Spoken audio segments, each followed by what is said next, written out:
Hello, good afternoon. Welcome to the School of Serenity.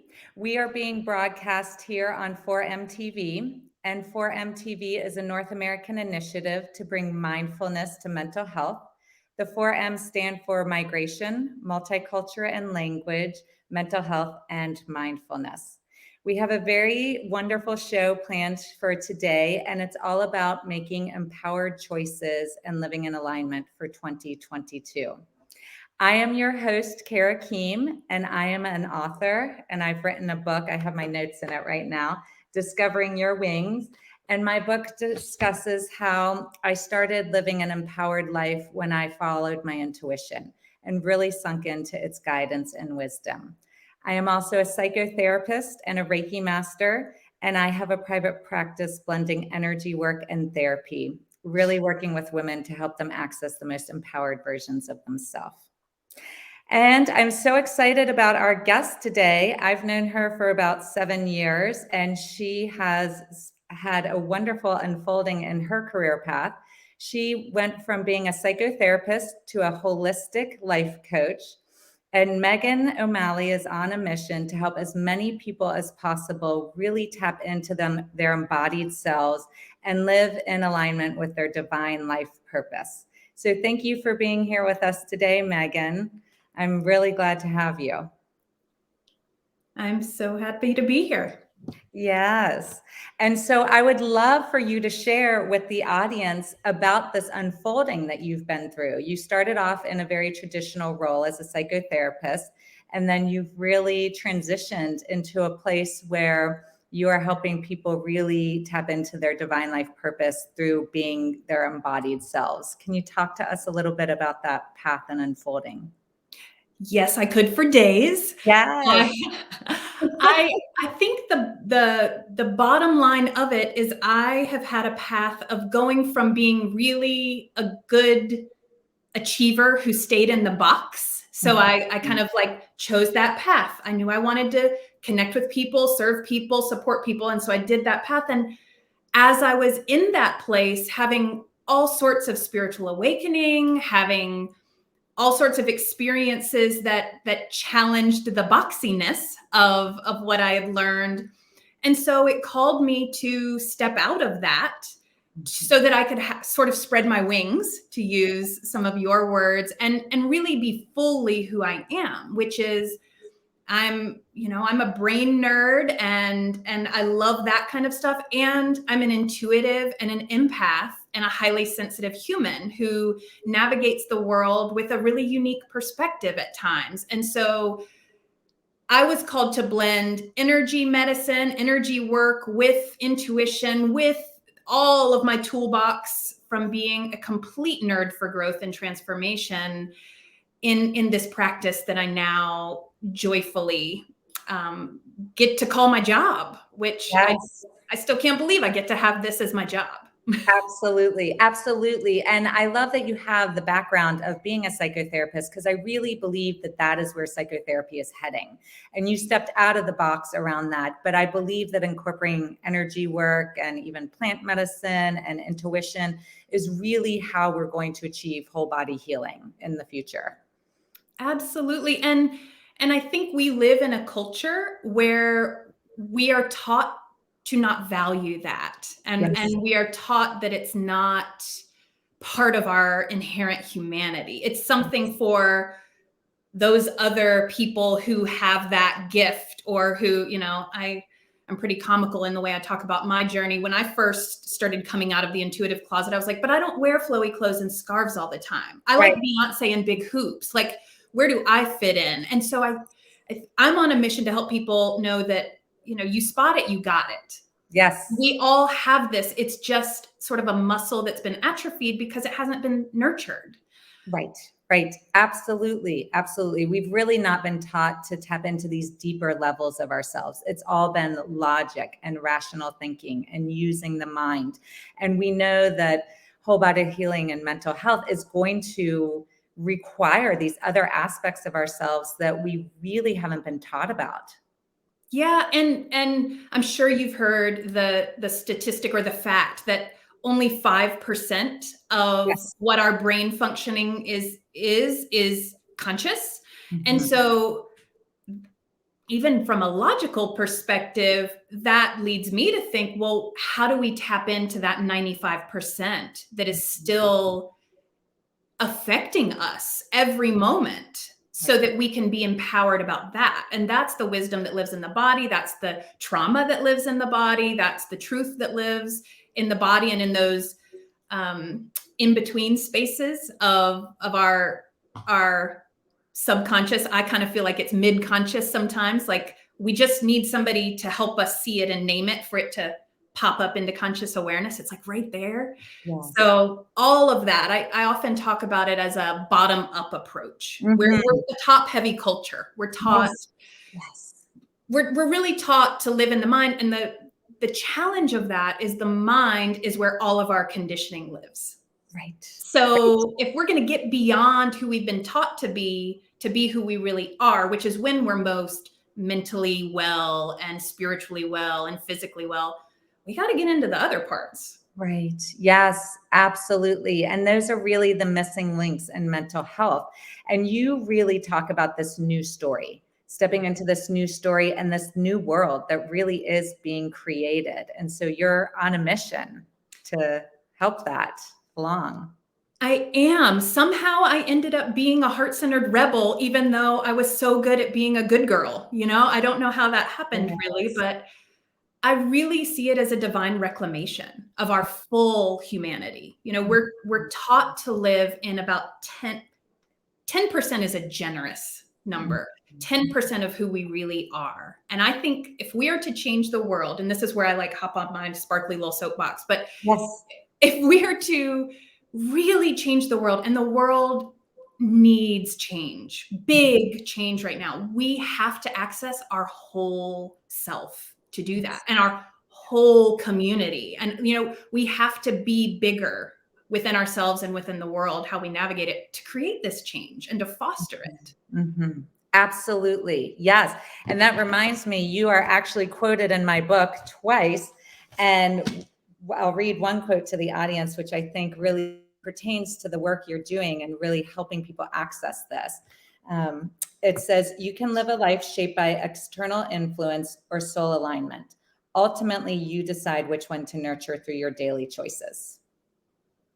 And so I really feel as though you are helping people nurture the soul alignment choices, come into their embodied selves, and that's how they access knowledge about their own divine life path. Yeah, and there's a level of peace and wellness that comes when we live that way, but not before our nervous system freaks out. Because when we go against conditioning, all of our stuff is challenged. Fears around being alone, fear of failure, which is wired up in our nervous system to be worse than death in a lot of ways. We have to move through that and be really brave to feel that peace. And I think the new paradigm, the new path, the new narrative, whatever you want to call it, is asking us to build a toolbox around that middle space between who we've learned to be and who we truly are. And it's gritty. It's messy. I'm very transparent about that in my work. Like, it's not some like butterflies and unicorns jog through the field. It's real. It's a reclamation. It's heroic almost in nature. Yeah. It absolutely is. And I've experienced that personally. When you go on the journey of transformation, which is your hero's journey, it is a messy, messy process. And I think I met you at the lowest point I've ever been in my process of transformation. And really that work was so monumental for me. It was just crucial for helping me step into my power and become who I am and spread my wings to even be here now. And so I'd love for you to share with the audience a little bit about that process of helping people get embodied and tap into their divine life purpose, because I've experienced it and it's just so powerful.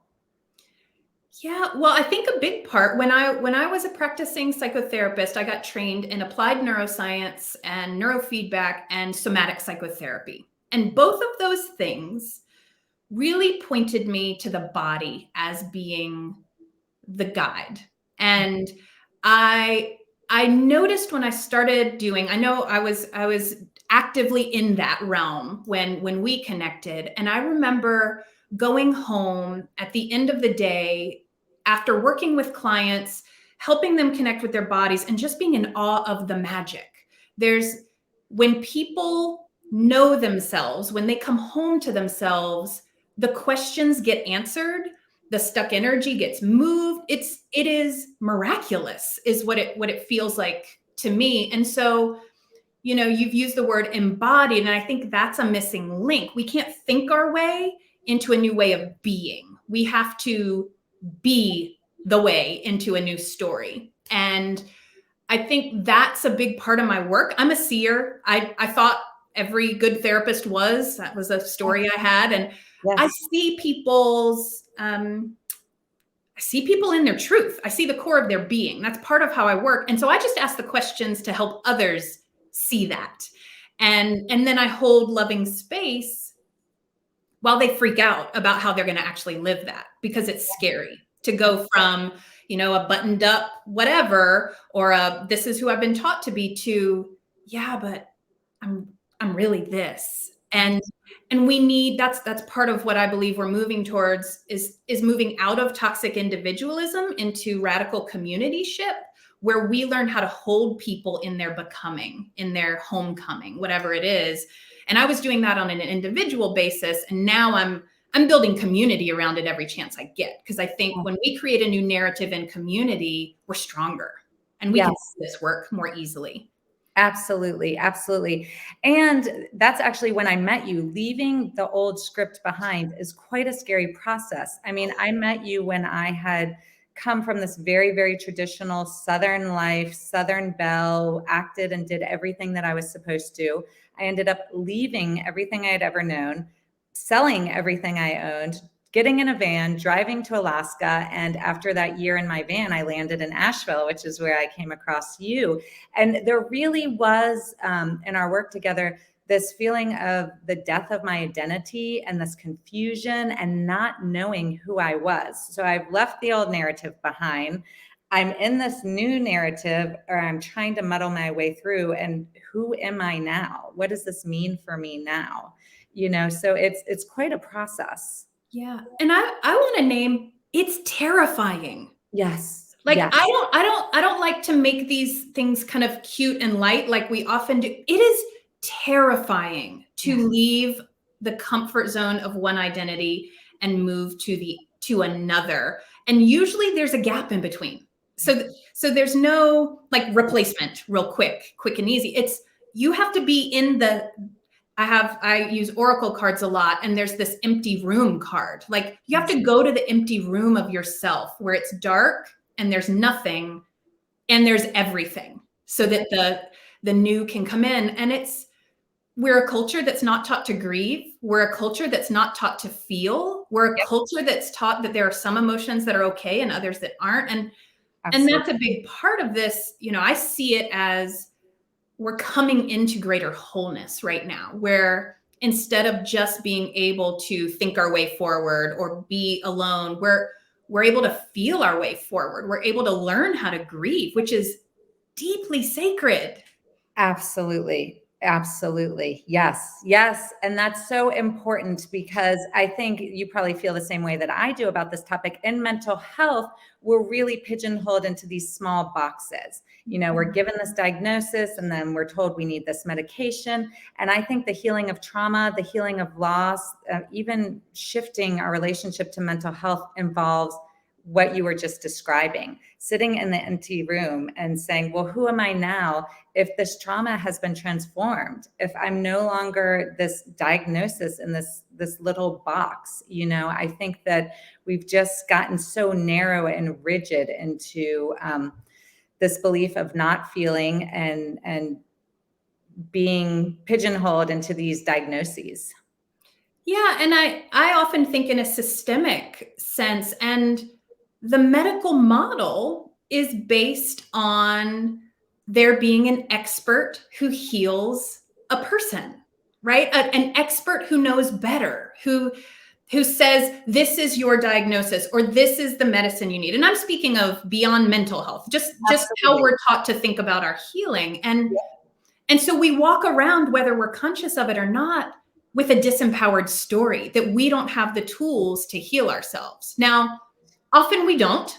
Often we don't live a life with enough privilege and support, and systems of oppression are very real, and poverty is very real. And there are a lot of folks who, if they had a narrative about being empowered to know themselves more deeply in service of healing themselves, I would like to think that more people would feel whole, would feel more joy, would feel more aligned with purpose, would be overall more healthy. One of the things that continues to amaze me is, as I work with clients, they physically change, and I will see their faces, they'll look younger. I've seen people lose or gain weight, whatever their body needs to come into greatest health. I've seen all these things happen just as a result of them being more aligned with who they actually are. And I think that's what's so exciting to me, is when we bring all these different modalities and all these different approaches so people can choose how to learn about themselves, they have greater capacity to heal in a lot of different ways. Yeah, absolutely. Absolutely. Yes. And I believe that even with physical health as well, part of my practice, I'm seeing a PT, is to get quiet every night, to tune into my body and to let my body tell me what it needs, what it needs for wellness, what it needs for wholeness. And if we can have these practices of tuning into our needs, tuning into our fear, tuning into our grief, that's where such profound healing can happen physically and mentally. Absolutely. It's very holistic. And one of my personal practices that keeps me aligned is that I've built a skill set around listening to my body. And it's, we can sit here and talk about how awesome it is to listen to our body and tune in. And it's also important, I think, for those of us who are doing that practice to remember we had to learn it. We had to actually learn the skill of listening to positive, negative, and neutral sensations in the body, because we're taught to notice the ones that are at about a 9 or 10 level of intensity negative. And by that point, our body and nervous system is freaking out. So, just last weekend, I've been very on and out with some exciting things I've got going on in my business. And I finished a guided visioning thing for New Year's Day, and my body went, now you sit down. Mm-hmm. I got body aches. I got the whole thing. Yep.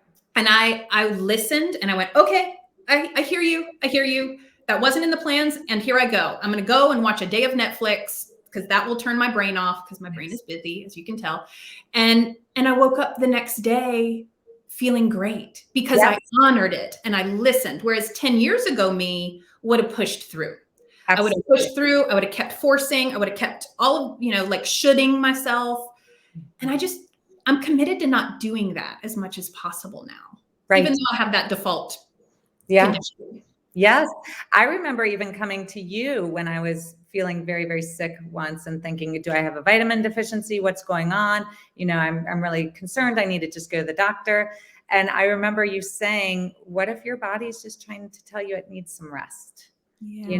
And learning that new dialogue with my body. And you've even shared with me at times when I was sick, maybe your body is just trying to claim what it needs. It's just claiming what it needs. And what if it's spiritually aligned for you to be sick right now? Yeah. Well, and I think sometimes our bodies are the most efficient way to shift energy. And what a new story is that, right? That what if having a cold over a weekend is a way to process deep grief that's much more efficient than, allowing ourselves to cry for 10 minutes every other day for the next 6 months? What if? I don't know. But I think when we learn to be curious rather than we do a lot of forcing. We do a lot of, and this is that masculine energy, I would call it the wounded masculine, that really runs through our conditioning and our culture. That's like, force it, push it, control it. And what if we get co-creative with our body and we go, I don't really understand you. It feels like you're speaking another language. And honey, I'm here. Tell me what you need. Help me understand. I'm listening. And I found that when I do that and just give it a little breath, give it a little space to talk to me, something emerges that's important. I don't always get it right, but something emerges. And I think part of what you named is we have to cultivate the ability to be disappointed in the answers it gives. Right. Right. Like, because when my body tells me to rest, I get to have a temper tantrum for a minute and be like, yes, but I don't wanna. I've got this thing, or I had plans, and just go, okay. The higher message is my body needs something that my conscious mind won't let me acknowledge. Right. I surrender in an empowered way. Yes, absolutely. And we live in this culture where we think we're supposed to always be healthy, we're supposed to always be happy, and we're supposed to always be on. I mean, that is very much the message we're given. And something is vitally wrong if we're not healthy and we're off, or we just wake up and feel crummy for the day. I mean, we're missing the human experience, right? That's it.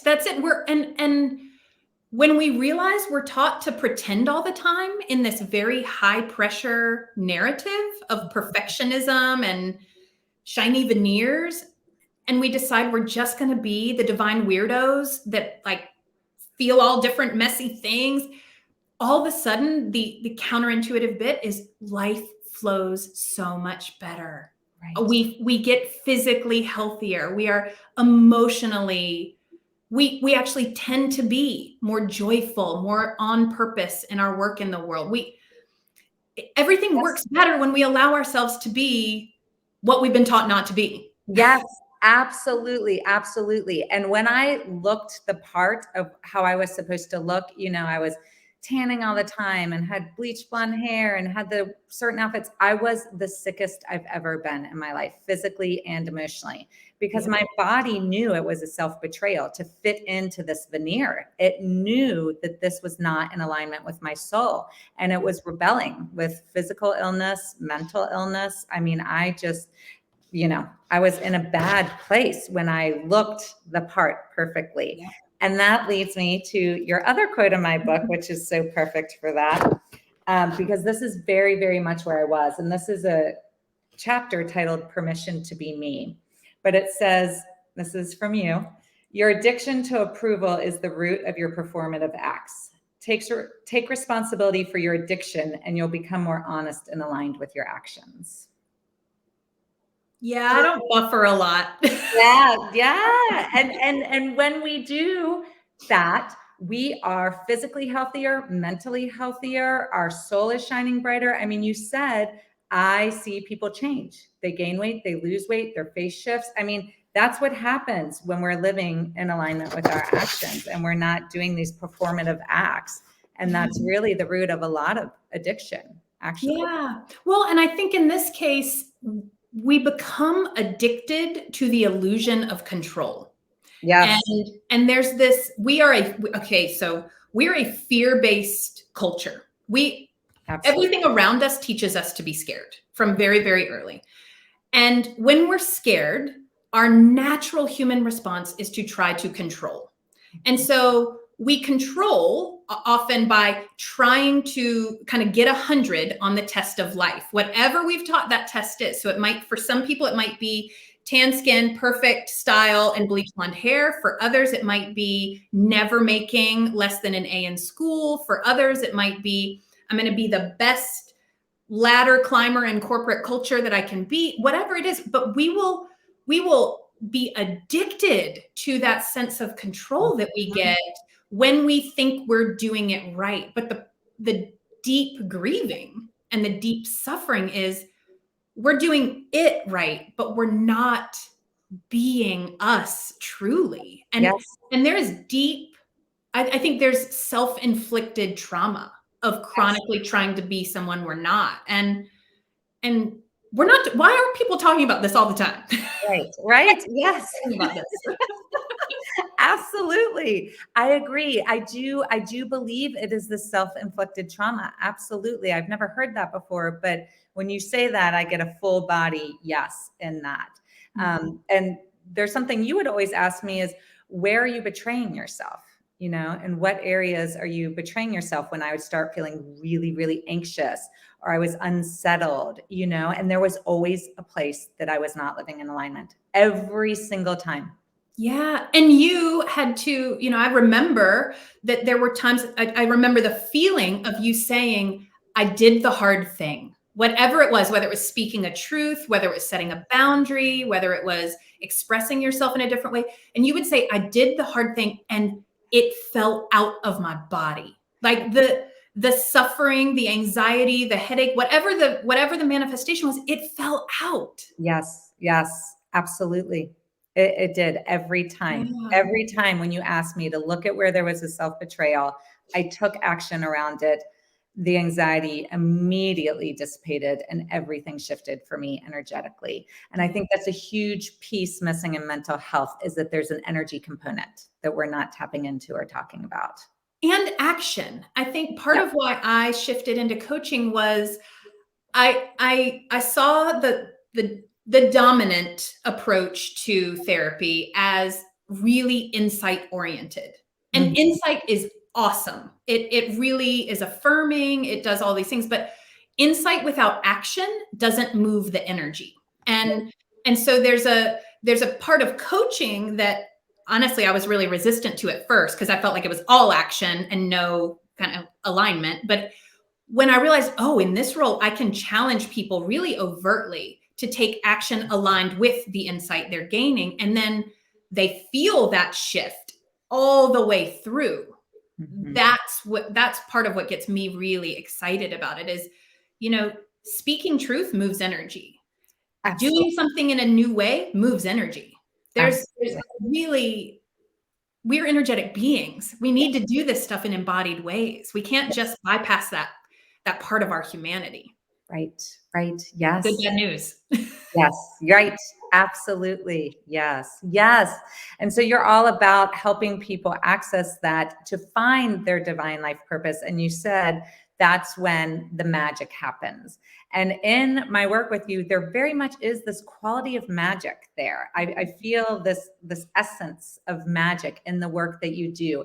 Maybe we should share with the audience what magic is in reference to that, and how do you get it to show up? Because I just feel that essence so strongly in your work. I remember one time I went in and I said, Meghan, there's just too much to discuss. There's so much going on. I don't know how we're going to do it in one session. And you said, we'll slow time and we'll bend reality and we'll work in magic. And every time you're able to do that, I mean, it's really amazing to be in the other seat across from you experiencing that. Well, I think magic, there's a lot of ways I can talk about magic, but magic is a lot about intention. And I don't mean intention in this sort of light touch way. I mean, when intention is really rooted in truth and authentic values, we literally can bend reality, and not in a way that makes us not have to deal with our humanity. But when you and I basically in that moment, when I said, we'll just expand time.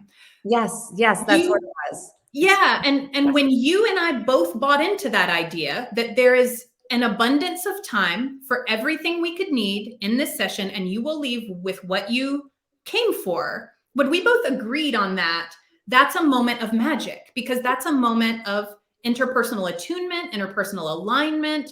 And we, now that I'm into quantum physics, because that's my fun time. Yeah. I know that there is science that shows why that works. And we did it from a place that wasn't rooted in fear. We weren't trying to control time. We were just going, we trust. We trust. Let's do this together. And so I think part of my deepest joy in my work is holding magical possibilities for other people. And to be really transparent, it's more challenging to hold them for myself than it is for others. And so my deep sacred practice is holding magical intentions and possibilities for myself, because I've got my own conditioning to contend with. With other people, I can hold it in like this very Santa Claus way. Like, of course it's magic. Of course magic is real.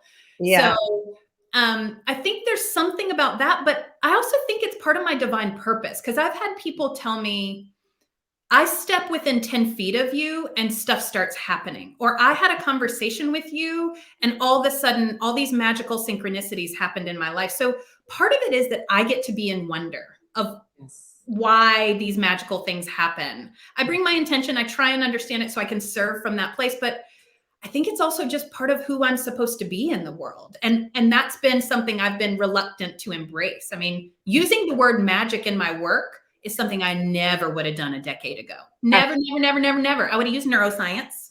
I would have used like outcomes or something like that, but it's my truth. So I embrace it. And when I embrace it, I'm happier, I'm joyful, and I get to serve more fully. So yes. And that is a gift. That is a just natural, essence that comes through with you, is this feel of magic, this quality of magic.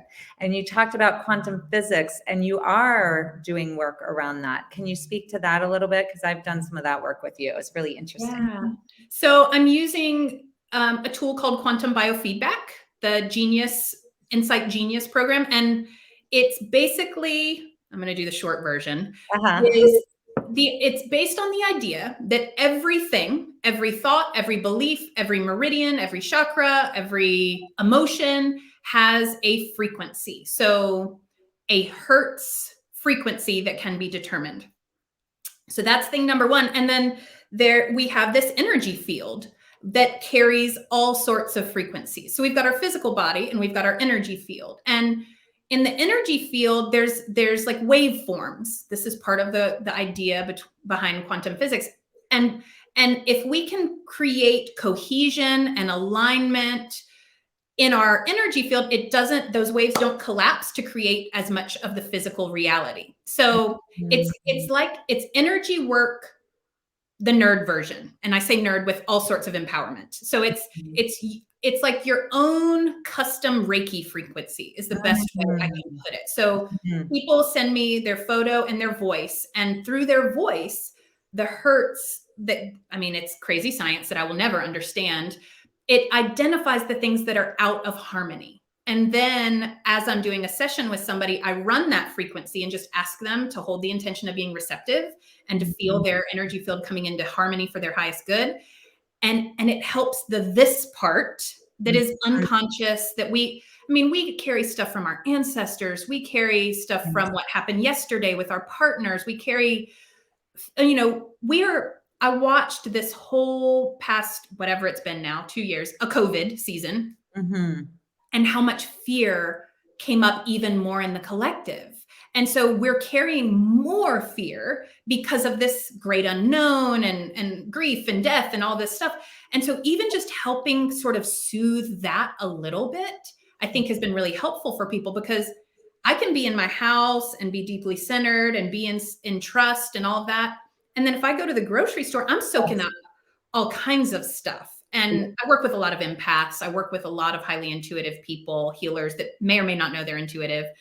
And so this is a tool that really helps name what's in the unconscious realm, and also from an energy medicine perspective, support the shift. So when that's running while we're moving things on a conscious level in a coaching session, it's getting at alignment from multiple sides, which is really exciting to me. It's so exciting. And it's so valuable, because so much of our behavior is completely unconscious. We 95% understand why we're acting the way that we are. It's just stuck in the subconscious, and it's really dictating our actions. Absolutely. Yeah. And our physical health. It is. So not only our perspective, but I often will notice when something's going on in my belly, and I'll go, okay, there's some sort of emotion or fear or something that I'm not processing. And so I'll get out the quantum biofeedback. What's fun is it's running right now to support this conversation. I set it up before we. Oh, great. And it will help me identify, and I'll get curious. Well, these are the top emotions identified. What might be going on there? And then as soon as we name it, and there's this, the layers of consciousness, and it bridges from this unconscious level to the conscious, it creates like quantum leap healing. It moves things really quickly. But we need these tools to help us see, sort of pull the veil back and see what's really going on, because our conditioning will shut it down. I'm queen of being fine, like chronically fine. Yes. And that didn't serve me, because I have a really high tolerance for discomfort. And I think a lot of folks do. So they don't notice when something's wrong. They don't notice the healing invitation or opportunity. And this helps me. Yes. Mm-hmm. Yes. Yes. I'm sitting here and going, oh gosh, I need to do another one of those sessions. There's so much happening all the time that we're negotiating and navigating. Yeah. It's really powerful work. Mm-hmm. And so speaking of powerful work, tell us about what you have going on. You're running some groups, and tell us about the work that is happening in your world right now. I'm so excited. Speaking of magic. Yes. So I was reluctant to do it at first, because I've always been so holistic and work with different types of people. But after the past several years of seeing that most of the people who are drawn to me are therapists, coaches, healers, or creatives, or in some way like paradigm shifting, out of the box thinker types, whether they identify that way or not, I am now running my next community program, which is a group program, but community program for entrepreneurs. So it's called the Enchanted Entrepreneur. And what it is it's for anyone who is identifying as a conscious entrepreneur, a heart-centered entrepreneur, or somebody who's really committed to living their purpose in the world. It's a container. It's my take on a mastermind. I find mastermind seems really masculine and like problem solving and mental. So I'm calling it a Mr. Mind, like mystery and mysticism. And it's deep intimacy, high commitment for anyone who is on that entrepreneurial path, because what I've seen over the years in my own personal life and in the mastermind groups I've held previously is people don't talk about the challenges of living our purpose in the world in this new way. And so, how brave and vulnerable it is to put ourselves out there, whether it's on social media or on launching a program. And I don't know any entrepreneur who has managed to launch everything successfully. So those moments of failure, which we judge, but really it's a necessary part of growing and becoming, having a container that really affirms that, and a toolbox that I've created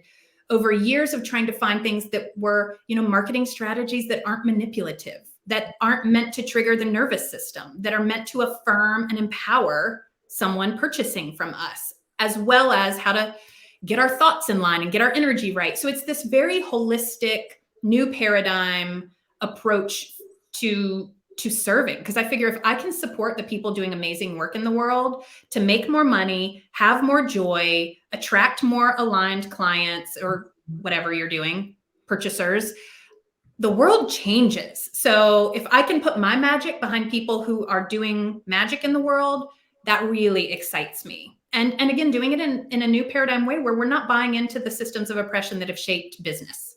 Right. No more. Right. Yes. We get to be fully human. Yes. And magical.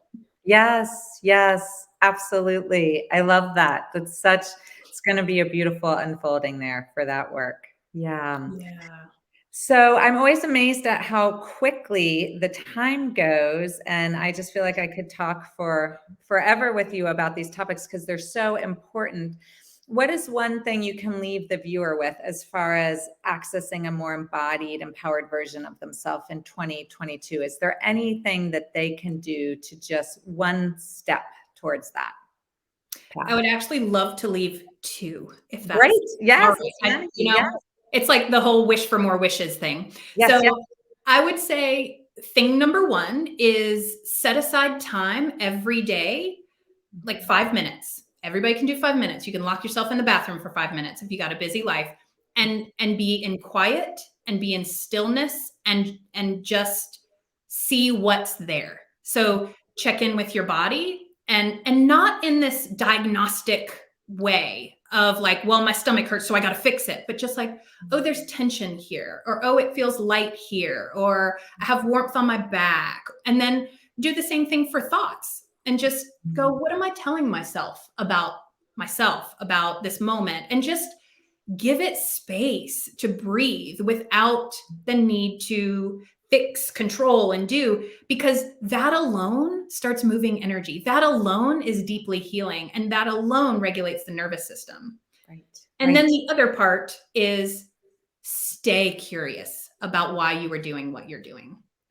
Because so much of what we do and what we tell ourselves we should do is not at all based in our truth. It is based on our cultural conditioning. And when we stay curious about that, we learn how to bring out our inner teenager and be like, no, I'm not doing that anymore. But if we don't get curious, we just suffer. Yeah. And we don't need to suffer as long as we've been taught to. So, you know, these teachings about how forever is the thing to be valued, and security is the thing to be valued, and predictability is the thing to be valued, and control, all, like, stay curious, because when you're curious, you give space for more parts of yourself to open up and be shown to you, like your desires, your feelings, all of that. And that's where magic happens, is when we give those things space to bubble up. Yeah. Absolutely. Yes. And I would describe your work as absolutely magical. I mean, it is. That's where the magic happens. And that's such a gift that you have. So how can people find you? How can they connect with you? Because more people are going to want magic. Yes, it's time for magic, y'all. And it doesn't have to be this big, heavy slog to create change. So they can find me on Instagram. It's my favorite social media playground, at Meghan O'Malley Coaching. It's Meghan with an H. And MeghanO'MalleyCoaching.com is my website. Sign up for my newsletter. I send out love notes and inspo there. And if you're curious about the Enchanted Entrepreneur, you can reach out and we can have virtual tea and see if it's a fit. The journey starts very soon. So it starts on the 17th of January is when the container opens, and our first meeting is the following week. So those are the things. And I love connection, and I love building community. So I welcome the opportunity to meet some new folks. Absolutely. Yes. Thank you, Meghan. Thank you so much for being here today, for sharing your magic with the show, and for just telling us about how we can be more embodied and more aligned with our divine life purpose in this coming year. Thank you so much. Yeah. I so appreciate you. Yes. All right. Many blessings to all of you viewers, and thank you for joining us.